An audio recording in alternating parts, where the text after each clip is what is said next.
Voilà, c'était une lettre de Jean Parvulescu, avec qui j'ai été lié pendant près de 20 ans, qui a participé très régulièrement aux revues Vouloir, Orientation, Nouvelles de Synergie européenne, etc. Vous pourrez lire d'ailleurs tous ces articles sur le net, je vous donnerai les références.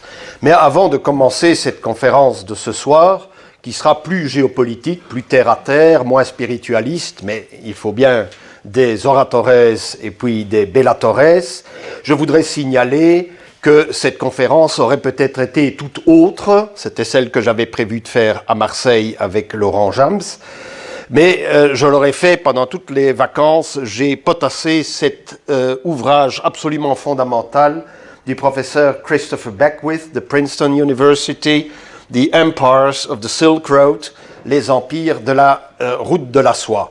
Que dit-il? Quelle est sa thèse fondamentale? Sa thèse fondamentale est de dire que les terres centra-asiatiques ont été submergées par les proto-iraniens indo-européens, qu'ils ont à ce moment-là créé, que les princes de ces tribus ont créé la notion de prince dirigeant suivi de sa suite, avec la fidélité des Männerbund, des associations masculines, des chevaleries avant la lettre, à l'égard de leurs souverains.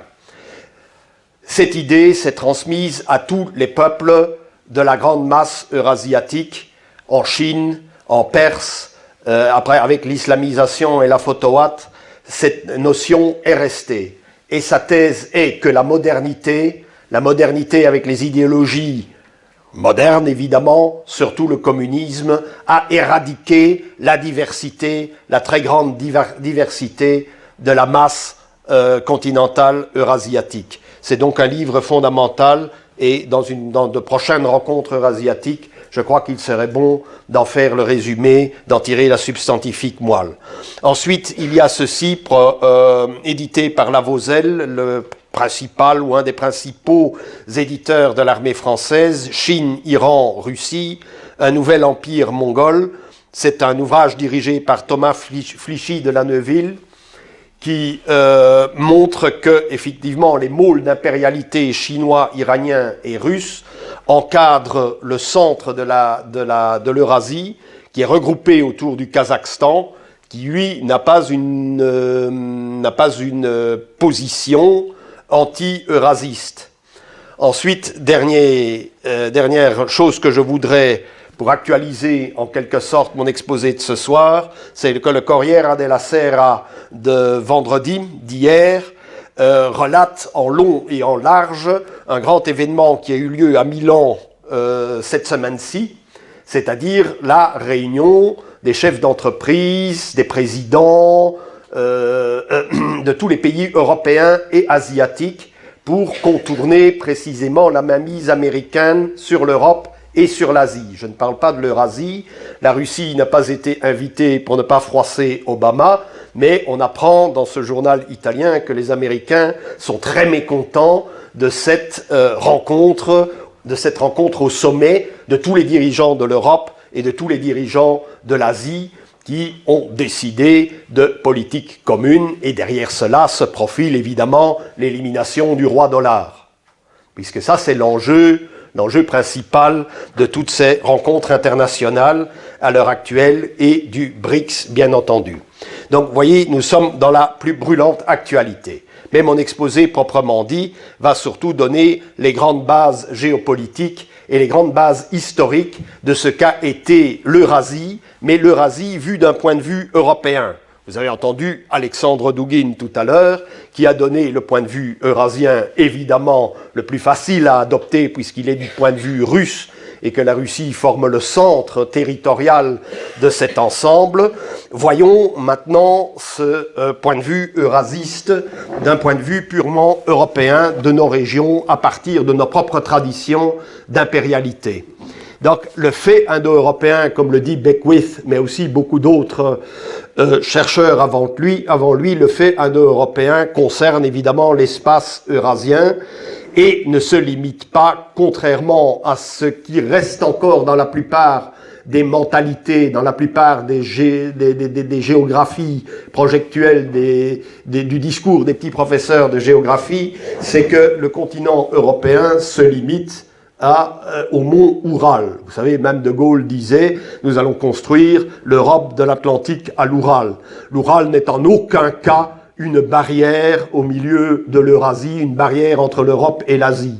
Le point culminant des monts Oural, c'est 1600 mètres, ce n'est pas plus que le Chasseral dans le Jura suisse. Donc c'est quelque chose que l'on peut franchir très aisément et que les tribus uniques et mongoles ont franchi allègrement au cours des siècles. Donc cet espace, on le dit aussi nomade, parce que les tribus eurasiennes ou même les proto-iraniens indo-européens étaient des nomades, c'est plutôt un espace de transit. Le caractère nomade est fortuit. Il est fortuit parce que c'est le mode économique le plus facile sur cette région de steppe. Les Indo-Européens sont arrivés évidemment par vagues successives dans la masse continentale asiatique pour déboucher ensuite sur les plateaux iraniens qui vont donner la tradition avestique que Jean Audry est venu il y a 2 semaines présenter à l'Université catholique de Louvain. Yaroslav Lebedinsky, qui est un écrivain et un historien ukrainien, a réalisé en France, en langue française, un maximum de petites monographies sur chacun de ces peuples cavaliers et sur les traditions qu'ils ont apportées sur la masse continentale eurasiatique. Ensuite, vous avez le phénomène tokarien, qui a aussi été étudié à l'université de Louvain en détail. La grammaire, la seule grammaire, la première grammaire du tokarien a d'ailleurs été éditée ici à Louvain par le professeur Van Windekens. Il y a les momies du Tarim, et on s'aperçoit que ces momies parfaitement conservées dans les sables salés du désert du Taklamakan sont les représentants d'une tribu européenne qui a influencé fortement la Chine, comme le signale également Beckwith, notamment dans l'industrie du textile et sur l'usage, bien entendu, de l'instrument de la mobilité à cette époque-là, c'est-à-dire le char de combat. Ensuite, les tribus indo-européennes ont eu la maîtrise du centre de l'Eurasie jusqu'à peu près en 200 avant Jésus-Christ. À partir de ce moment-là, leur vitalité va s'épuiser et une confédération de peuples uniques nomades qui vont adopter exactement les mêmes modes d'organisation d'une société nomade et cavalière vont donc posséder un degré élevé d'organisation, comme le signalait d'ailleurs le premier géopolitologue allemand Ratzel, en disant il y a un degré beaucoup plus élevé d'organisation dans ces tribus cavalières que dans les tribus sédentaires. Donc,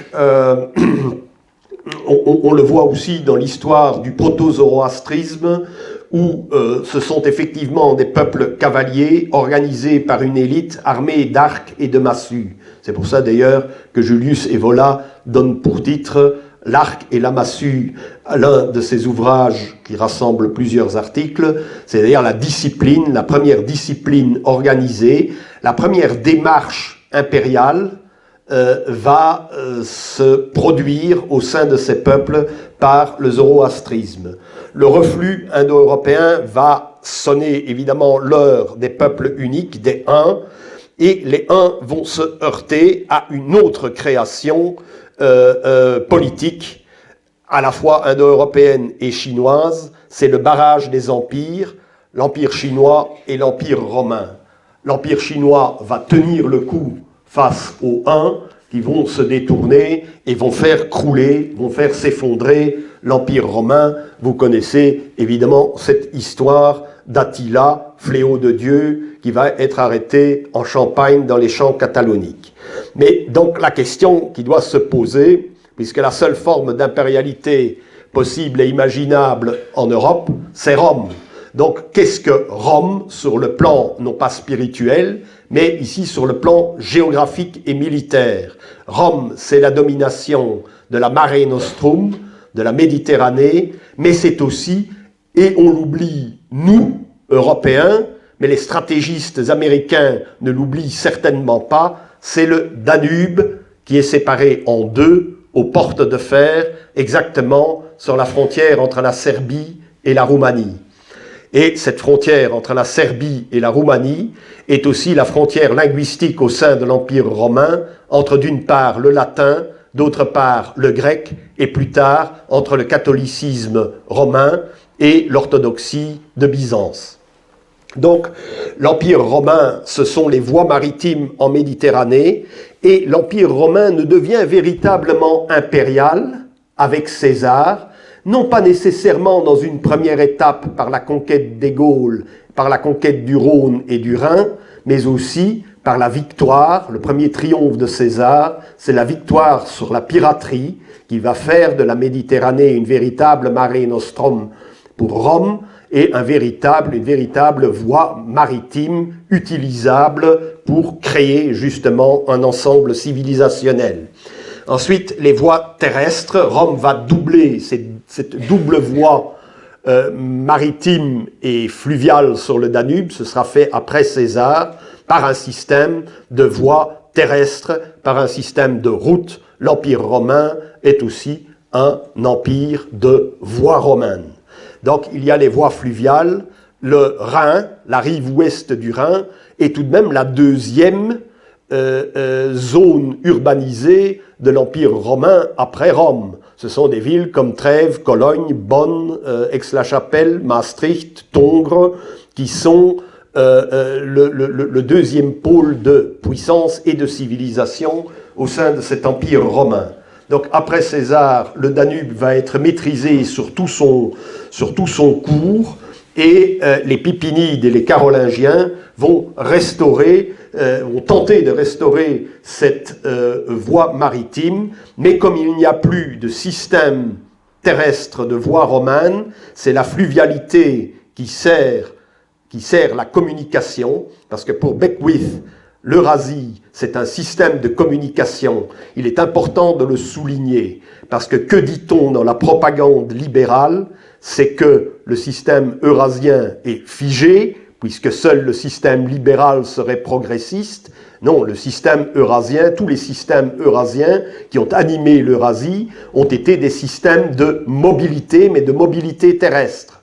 Donc, ce système de mobilité terrestre n'existe plus en Europe occidentale au moment où s'effondre l'Empire romain et où nous vivons une première smouta, comme diraient les Russes, c'est-à-dire une première période de déchéance à l'époque des Mérovingiens.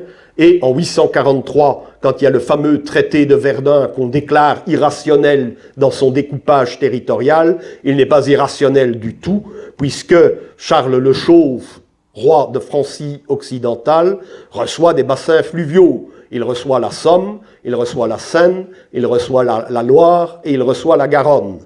Tandis que Lothaire, qu'on déclare aberrant d'un point de vue strictement ethno-nationaliste, il reçoit tout simplement le Rhin, le Rhône et la Saône et le Pô. Ensuite, Louis le Germanique, qui est plus jeune et plus vigoureux, reçoit les fleuves parallèles de l'Europe du Nord, qui ne sont pas pratiques puisqu'ils ne mènent quasiment vers rien du tout, mais on lui dit, tu es le plus jeune, tu es le plus vigoureux, tu vas donc conquérir le Danube jusqu'à la mer Noire. Et effectivement, ça nous ramène tout à fait à l'actualité, c'est une constante de la géopolitique, car quel est aussi l'enjeu du Donbass dont vient de vous parler Alexandre Douguine? Ben, c'est la maîtrise de la mer Noire. Qui dit le Danube dit la mer Noire. Or, quand on regarde bien les cartes maritimes, les cartes de la souveraineté maritime sur la mer Noire, qui ne possède pas la Crimée, ne domine pas la mer Noire. L'enjeu du Donbass, c'est évidemment l'enjeu de la Crimée, parce que la Crimée permet la domination de la moitié des eaux territoriales de la mer Noire. Qui dit la mer Noire, dit bien entendu la communication avec la Colchide, c'est-à-dire la Géorgie, et au-delà de la Colchide, avec la Perse et avec la Caspienne. Donc, c'est quoi? Ben, pour nous, c'est l'enjeu de l'ordre de la Toison d'Or. L'ordre de la Toison d'Or, fondé par Philippe le Bon en 1430, c'est la volonté de dominer l'entièreté du bassin danubien. Ce n'est pas un hasard que c'est lui qui pense à ça, puisque sa mère est bavaroise et que son père a combattu les Turcs pour la conquête du Danube à Varna. Donc il y a là une logique. Qui dit le Danube dit la mer Noire, qui dit la mer Noire dit la porte vers l'Eurasie. Donc l'enjeu est effectivement géopolitique et eurasien. Il ne faut pas oublier non plus, dans ce contexte, que toute la géopolitique britannique, déterminée par Toynbee, qui est le fondateur de Royal Institute of International Affairs à Londres, eh bien Toynbee est un byzantiniste, c'est un byzantinologue. Il connaît très bien et décrit très bien dans son ouvrage sur l'histoire quels sont les enjeux de l'Égée, de l'espace pontique, du Bosphore et donc de la mer Noire. Revenons à Rome. Rome va dominer le Danube et va dominer la Crimée. La mer Noire sera une deuxième mer intérieure romane, ce qui va provoquer le choc avec la Perse. Revenons à Charlemagne. Charlemagne ne va jamais s'opposer à Byzance. Il y aura une volonté chez l'empereur de renouer des contacts fructueux avec l'Empire romain d'Orient. Aix-la-Chapelle, la chapelle palatine vient d'être entièrement restaurée. C'est un bâtiment byzantin. Le modèle de cette cathédrale est très nettement byzantin et symboliquement ici. Et je laisse ça ouvert aussi, le format, le schéma est évidemment octogonal, ce qui est très traditionnel.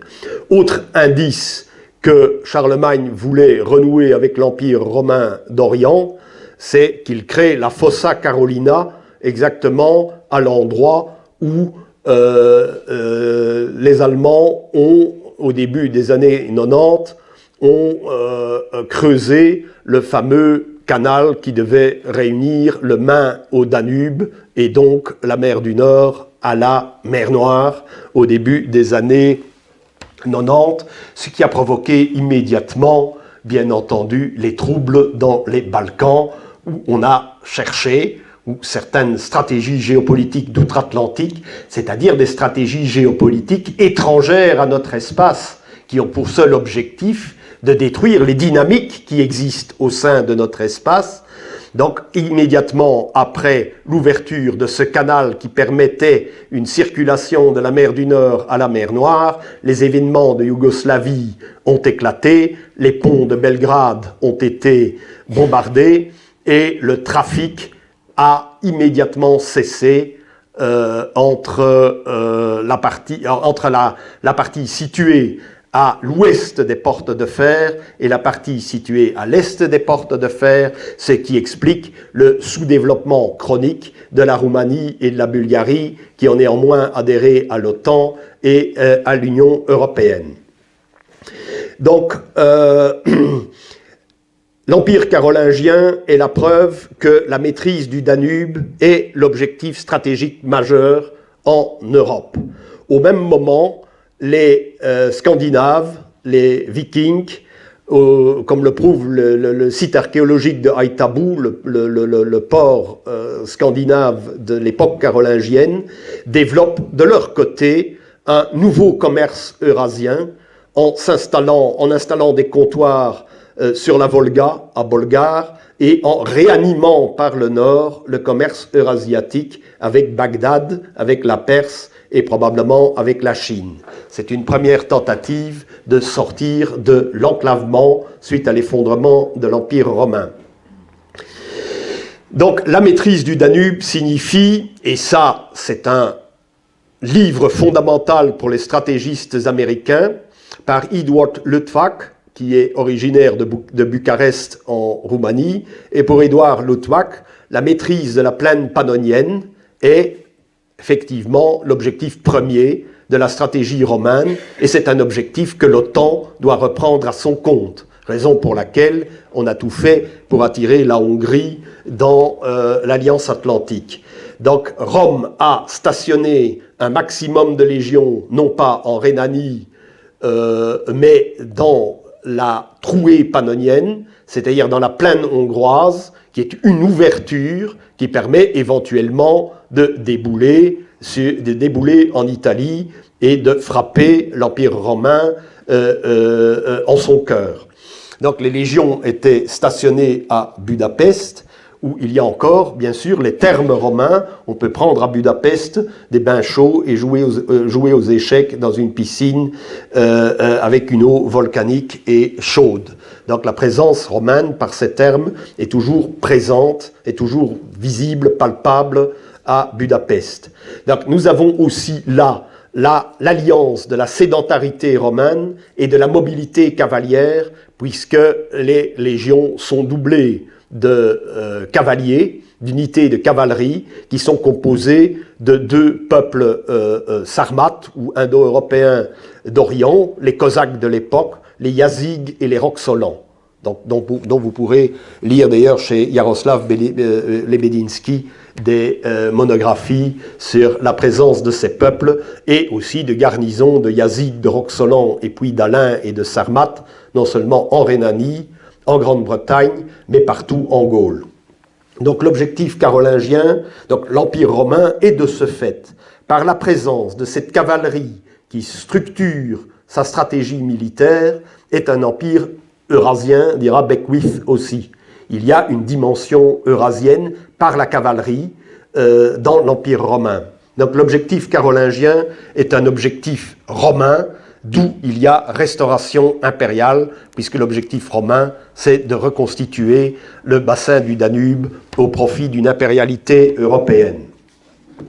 Le fait sera définitivement accompli quand l'empereur Othon Ier, qui n'est pas un franc, battra les Hongrois en 955. C'est là l'avènement réel du premier Reich centre-européen, qui procède d'une translatio imperii, non plus ad Francos comme du temps de Charlemagne, mais ad Germanos, puisque Othon n'est pas un franc.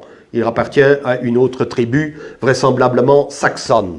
Alors, la soumission des Hongrois, présents justement dans la trouée pannonienne où se trouvaient les légions romaines et les unités de cavalerie Yazyges et Roxolanes, la soumission des Hongrois s'associe d'une promesse qui nous ramène également à l'actualité, puisque les Hongrois vont promettre de défendre la trouée pannonienne contre toute arrivée de tribus nomades uniques venues de l'Est. Pendant les croisades qui sont dirigées non pas contre les Arabes, mais essentiellement contre les Turcs, qui sont perçus comme les héritiers des Huns, qui vont à nouveau disloquer l'impérialité européenne. Donc les Hongrois laissent passer les armées ouest-européennes en direction de l'Anatolie ou de la Terre Sainte. En 1945, eh bien, les Hongrois vont tenir leurs promesses et on va mobiliser dans les écoles les gamins à partir de l'âge de 13 ans pour défendre Budapest, la trouée pannonienne, contre l'arrivée des armées soviétiques. Aujourd'hui, évidemment, il y a un peu un changement de donne, et ça, vous l'apercevrez sur un site annexe qui est animé par Leonid Savin, un ami d'Alexandre Douguine. Vous verrez que Gabor Bona, le chef de Jobbik, le parti nationaliste hongrois à l'heure actuelle, parie à son tour pour un eurasisme qui n'est pas tellement pan-touranien comme ses antécédents, parce qu'après les révolutions de 1848 et de 1867, où on va décréter que l'Empire des Habsbourg est une double monarchie et pas une monarchie unique, il y a une couronne de Saint-Étienne et il y a la couronne impériale germanique. Donc il y aura certains éléments, certains officiers hongrois vont se retourner contre l'Autriche et devenir des généraux dans l'armée ottomane. Plus tard, même dans les années 40, au début des années 40, alors que la Hongrie est alliée au Troisième Reich, le comte Tilitsky va cependant se réclamer d'un panasiatisme anti-européen. C'est assez curieux, donc il y a là une ambiguïté qui nous ramène à l'actualité, puisque certaines forces politiques en Hongrie se réclament, contrairement à la promesse faite faites à Othon Ier vont retrouver une certaine ambiguïté, mais qui s'explique aussi parce que la Hongrie dépend, bien entendu, à 80 ou à 90% de son gaz des livraisons russes et qui risque de ne pas passer à travers l'Ukraine, vu la crise qui secoue l'Ukraine. Mais revenons à Rome. Donc Rome, à l'ouest du Rhin, Trèves, Aix, Tongres, etc., et la force structurante du continent européen, et au sud du Danube, dans la région au sud du Danube qui forme la partie méridionale de la Bavière actuelle, eh bien, on verra aussi Saint-Séverin, comme l'explique très bien Jean de Brême dans son livre qu'il a écrit à 27 ans avant d'être tué dans les rues de Paris parce qu'il était un officier lié à l'OAS. Au sud du Danube, Saint-Séverin va évacuer toutes les villes romanes et les installer dans le nord de l'Italie, voire ailleurs dans des provinces plus pacifiées de l'Empire romain, et que les celto-romains de Bavière vont être remplacés par les Bajuwars, qui vont donner leur nom à la région. Donc nous avons une organisation du continent européen à l'ouest du Rhin et au sud du Danube. Mais pendant ce temps-là, les Germains et leurs alliés, les Gépides, d'autres tribus, préslaves, baltes ou autres, à l'est du Rhin et au nord du Danube, vont tenter de créer ce qu'on va appeler en géopolitique l'axe gothique, l'axe qui va de la Baltique à la mer Noire. Ça nous ramène une fois de plus à l'actualité. Axe membrage territorial, je dirais, qui va atteindre la Volga juste avant l'arrivée des Huns, les Huns qui vont évidemment balayer cette barrière gothique. Elle va être bousculée en 369. Donc il s'agissait pour les Européens, de part et d'autre du Rhin, de part et d'autre du Danube, de membrer le territoire à l'intérieur de l'orbe romane et en dehors de l'orbe romane. Mais cela n'a pas fonctionné, mais sans barrière gothique, Rome, à son tour, a vacillé et puis s'est effondrée. Donc il faut à la fois, sur ce territoire, un verrou germanique et un verrou romain. Et ce sont ces verrous qui forment le caractère impérial de l'Europe, telle que nous la connaissons encore aujourd'hui. Cependant, comme le signale aussi Beckwith dans son livre, le pouvoir des Huns qui vont bousculer cette double barrière germanique et romane, les Huns vont avoir un pouvoir relativement éphémère. Il va y avoir une sorte d'hypertrophie impériale entre le territoire matriciel de ces tribus, en Mandchourie actuelle, en Mongolie, et ils se sont trop éloignés de l'espace premier de leur rassemblement. Plus tard, les Avars qui vont monter la garde en Hongrie, dans la trouée pannonienne, seront déjà éliminés par les Francs avant les Pépinides, par les Mérovingiens, et on aura en allemand une expression qui existe toujours aujourd'hui dans la langue courante. Ils ont disparu comme les Avars, sie sind verschwunden wie die Awaren.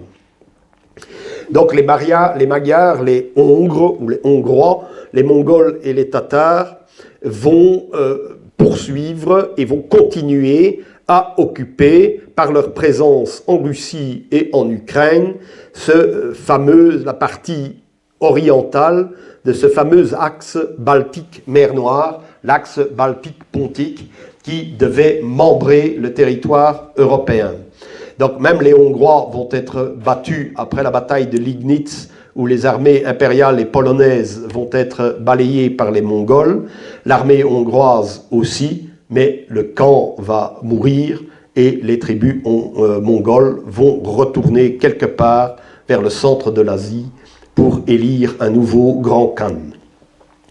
Donc l'élimination du membrage néogothique, du membrage territorial qui était la volonté des Varegs ou des Slaves tournés vers Byzance, donc vers l'espace pontique, le Bosphore, l'Égée, et le bassin oriental de la Méditerranée.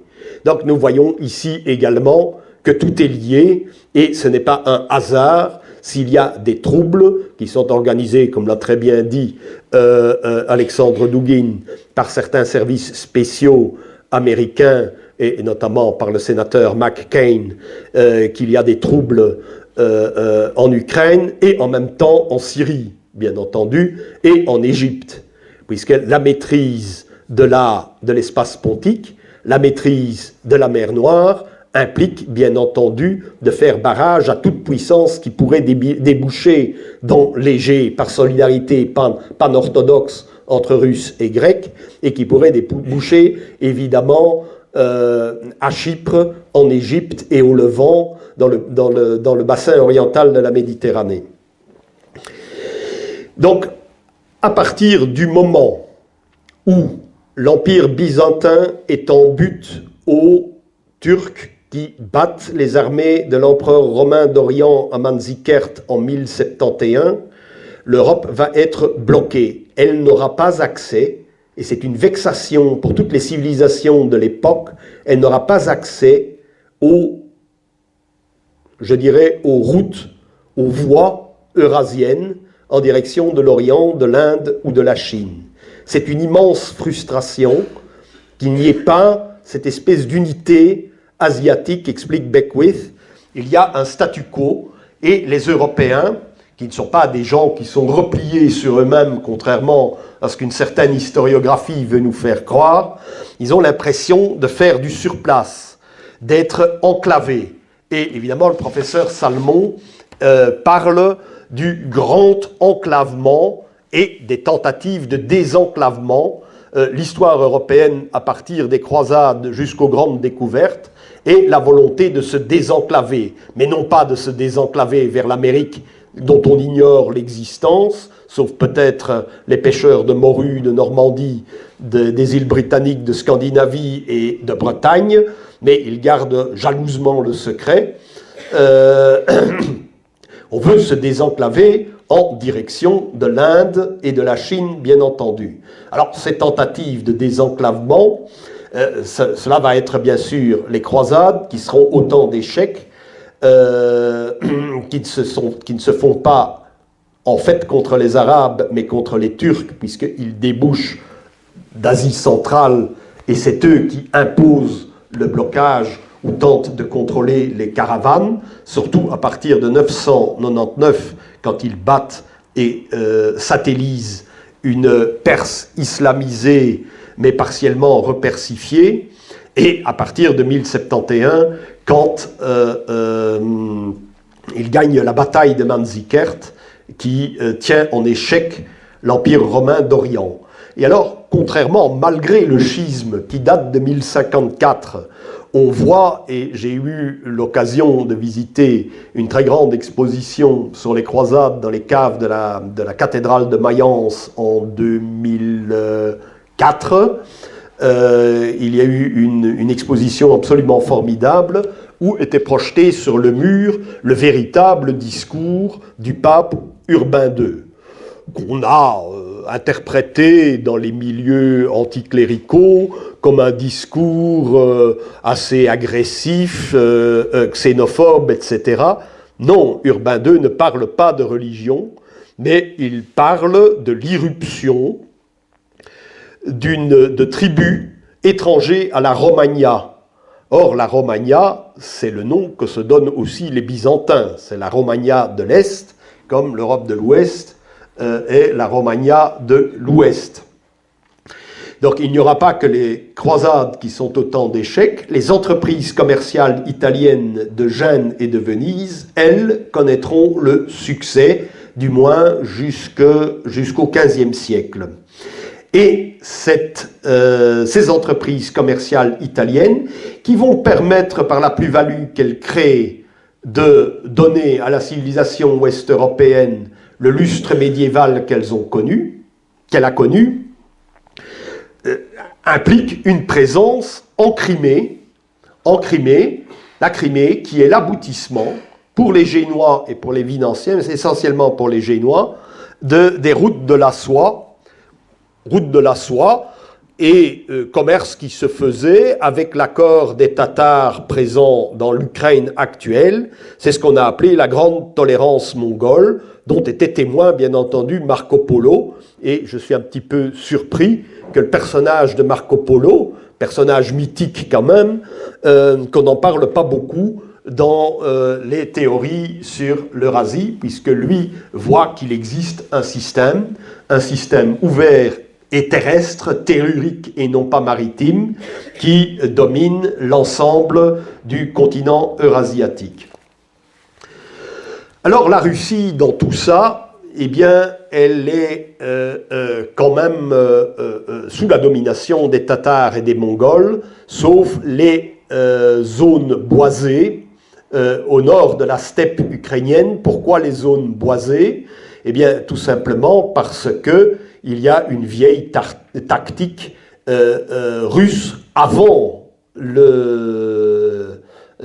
l'avènement d'une arme nouvelle qui est celle des Cosaques, qui imitent les peuples tatars et mongols, comme les peuples tatars et mongols avaient imité les cavaliers proto-iraniens du centre de l'Asie, les Sarmates, les Sacs et les autres peuples d'Asie centrale. Il y a donc une imitation mutuelle, mais avant cela, comme les Romains d'ailleurs, les tribus slaves au nord de la steppe, dans la zone boisée au nord de la steppe, sont des tribus guerrières, mais d'infanterie.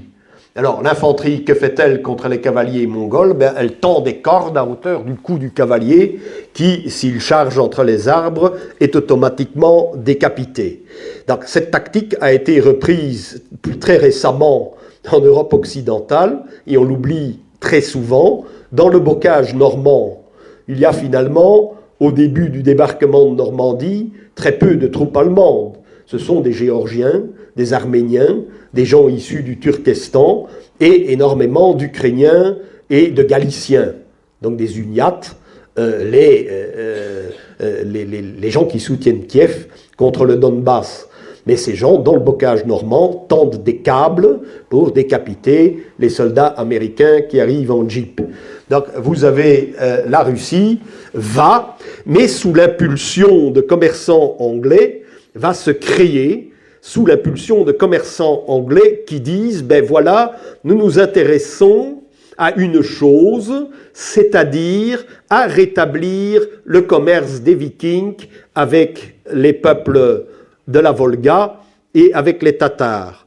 Donc les Anglais suggèrent aux Russes de conquérir la Volga jusqu'à Astrakhan pour pouvoir bénéficier dans le nord, au départ de la mer Blanche, du commerce des fourrures. En même temps, autre entreprise militaire de désenclavement, les Portugais, sous l'impulsion d'Henri le Navigateur, vont contourner l'Afrique, arriver au large des Indes, à Gujarat, à Socotora, à Bahreïn et dans la corne de l'Afrique, créant à ce moment-là, bien entendu, un pôle de puissance de comptoirs commerciaux qui vont désenclaver définitivement l'Europe. La prise de la Volga par les Russes va provoquer le reflux tataro-mongol, mais une certaine résistance ottomane. Pourquoi? Parce que, comme Douguin vient de vous le rappeler, Moscou, à partir de la chute de Byzance en 1453, Moscou devient la troisième Rome. Mais, par ailleurs, ce n'est pas toute l'orthodoxie grecque qui s'aligne sur Moscou, qui s'aligne sur les Slaves ou sur les post-Varègues. Une partie du clergé grec orthodoxe va se soumettre au sultan en disant plutôt le turban du sultan que la tiare du pape de Rome. Et ça se voit très bien, et ça nous ramène tout à fait à l'actualité cinématographique cette fois-ci, mais Jean Parvulescu y était très attentif, à l'actualité cinématographique aussi. Il y a ce fameux film turc sur Mehmet II, où on voit effectivement la soumission d'une partie du clergé orthodoxe grec au sultan Mehmet II. Et sur le plan théorique, si vous achetez le Que sais-je sur l'Empire ottoman, le nom de cet auteur m'échappe, mais c'est un grec qui est professeur byzantinologue au Canada, et il opte pour cette fusion gréco-ottomane, byzantino-ottomane. Donc effectivement, le territoire ottoman, maître des Balkans, de l'Anatolie, et puis dans un deuxième temps de tout le Levant et de l'Égypte, il y aura là une fusion entre les deux, où les éléments balkaniques, bosniaques, albanais, vont jouer un rôle prépondérant. Alors, autre tentative de désenclavement, elle vient de l'Aragon et de l'Espagne, qui vise à restaurer la Mare Nostrum romane au profit du nouveau Royaume-Uni de la péninsule ibérique, et ainsi de suite, les îles, les deux Siciles, le sud de l'Italie. Il y aura une présence aragonaise en Grèce, longtemps, mais que les Ottomans parviendront à annuler. Et Charles Quint, puis Philippe II surtout, reprendra Malte. Puis il y aura la fameuse bataille de Lépante, qui ne sera pas décisive, puisque le sultan dira avec ironie, en prenant notre flotte, ils nous ont rasé la barbe, nous leur avons repris Chypre, nous leur avons coupé le bras, puisque Chypre est un bras qui va en direction du Levant, du Liban et du sud de l'Anatolie.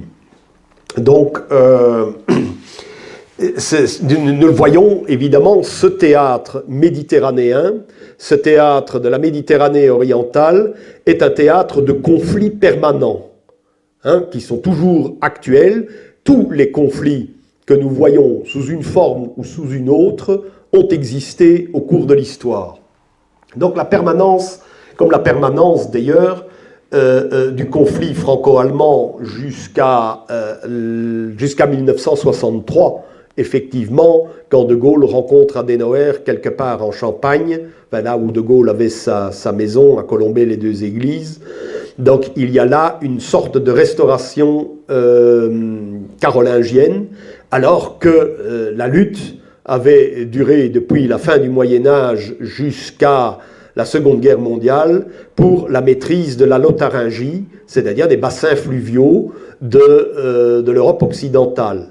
Donc la France, elle aussi, voulait avoir une emprise sur le Danube et surtout sur le Pô, avec les guerres d'Italie. Les rois de France voulaient à ce moment-là une fenêtre sur l'Adriatique. Pourquoi ?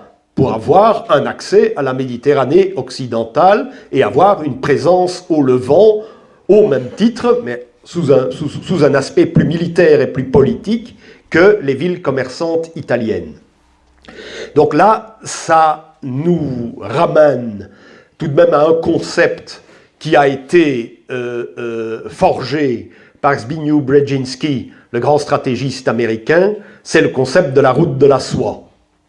Donc il a dit dans son fameux ouvrage The Grand Chessboard, le grand échiquier, c'est, dit-il, si nous ne voulons pas voir émerger un pôle qui va déstabiliser et éliminer la puissance américaine dans le monde, nous devons nous rendre maîtres de la route de la soie. Et alors il va, entre justement la Crimée et la frontière chinoise, ils vont créer ou tenter de créer un maximum de désordre.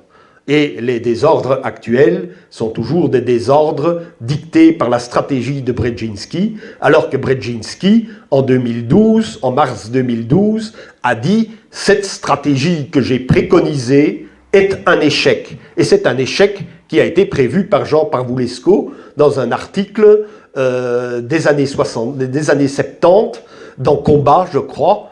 Il y a un article où il dit « Voilà ce que Brzezinski va essayer de faire et il se cassera les dents ».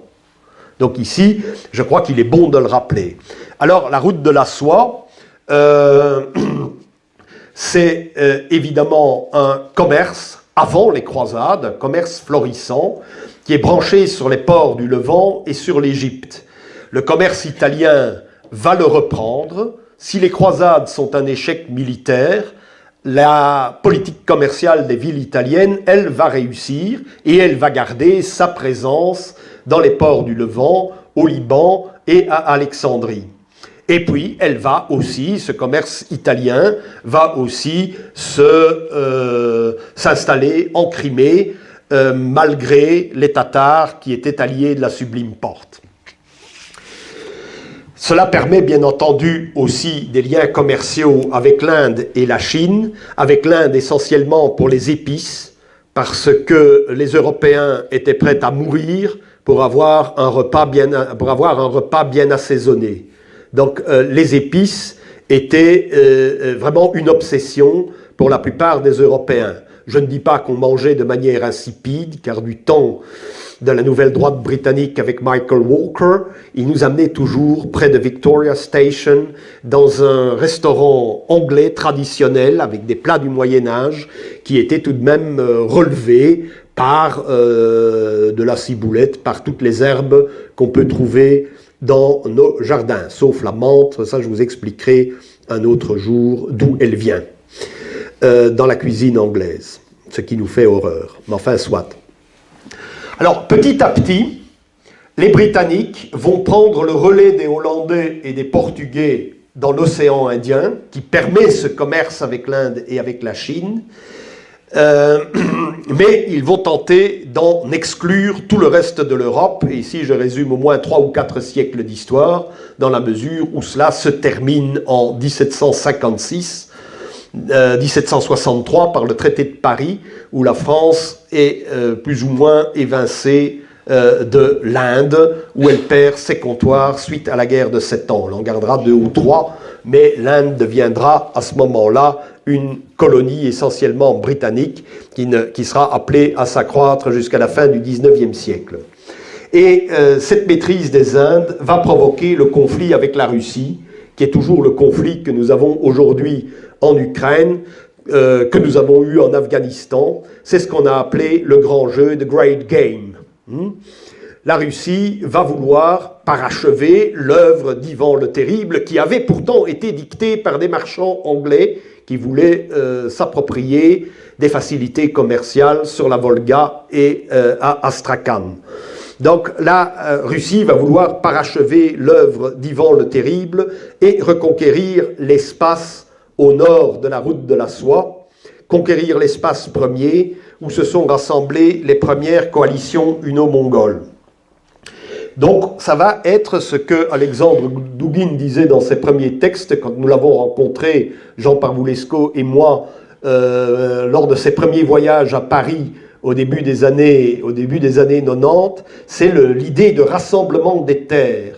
Donc l'histoire impériale russe, l'histoire de la troisième Rome pour lui, c'est l'idée du rassemblement des terres. Il n'est pas le seul, évidemment, à avoir utilisé ce concept. Il y avait aussi le colonel Morozov, qui dirigeait des instituts de géopolitique au sein de l'armée russe. Il faut rassembler les terres autour du noyau slave moscovite, et non pas du premier noyau russe, qui était le noyau kievin. Donc le conflit entre Kiev et Moscou, entre Kiev et Kharkov ou le Donbass, c'est aussi un très vieux conflit. Par où commence-t-on par rassembler les terres russes? Par Kiev, par l'ouest de l'Ukraine, ou par la région qui est autour de Moscou? Donc là, nous avons un conflit qui perdure. C'est un élément du conflit qui sévit actuellement en Ukraine. C'est Catherine II, une impératrice allemande, qui va résoudre le problème. C'est elle qui va rentrer en Crimée. En 1783, elle va décider de la construction du port de Sébastopol. Donc elle le construit à une époque, et je vais vous l'expliquer tout de suite, où le racisme a existé, où le fameux axe, non pas Paris-Berlin-Moscou, mais Paris-Vienne-Moscou, il a existé. Donc Catherine II est alliée de l'Autriche et de la France, et l'Autriche est alliée de la France par le mariage de Louis XVI et de Marie-Antoinette. Elle parvient à bousculer les Tatars de Crimée, à créer le port de Sébastopol, et à maîtriser pour la première fois, au bénéfice de la Russie, la mer Noire, l'espace pontique. Et c'est immédiatement un casus belli pour l'Angleterre. Donc l'Angleterre vient d'être, en 1783, la même année, battue par la flotte créée par Louis XVI à Yorktown, dans l'Atlantique Nord. Ensuite, Catherine II a bousculé les Ottomans, elle crée le port de Sébastopol, elle menace Constantinople, et si elle menace Constantinople, elle risque de pénétrer en Méditerranée orientale, alors que les Anglais prévoient déjà de creuser le canal de Suez. Par conséquent, cet eurasisme a existé à l'époque par l'alliance franco-austro-russe avec Louis XVI, et aujourd'hui, cette idée est reprise par Sixte Enrique des Bourbons-Parme, qui a donné une excellente interview à une revue espagnole, et il se réclame, lui, l'héritier des Bourbons et l'héritier des Bourbons d'Espagne, il se réclame de cette perspective eurasienne. Ensuite, la Sainte Alliance, mais je crois que je vais devoir terminer ici. Combien de temps? Oui, non, mais je vais... parce que c'est long, évidemment. Donc il y a aussi, après, on va tenter de rétablir cette unité stratégique de l'Europe avec l'Angleterre, parce que la Sainte Alliance, comme cette alliance franco-austro-russe, sont des espaces eurasiens stratégiquement unis. Ils ont donc existé. On peut se réclamer de quelque chose qui a existé, dans la réalité tout à fait naturelle de nos États, qui ont été bénéfiques aussi à la civilisation européenne, car leur disparition et leur effondrement ont provoqué des ressacs calamiteux. Donc, si l'alliance franco-austro-russe, qui est forgée en fait par Louis XVI, qu'on prend pour un serrurier ou pour un petit bonhomme timide, non, il a eu une politique de la flotte. Il a eu la politique de la flotte dans l'océan Indien et dans le Pacifique en même temps que Catherine II et ses homologues russes.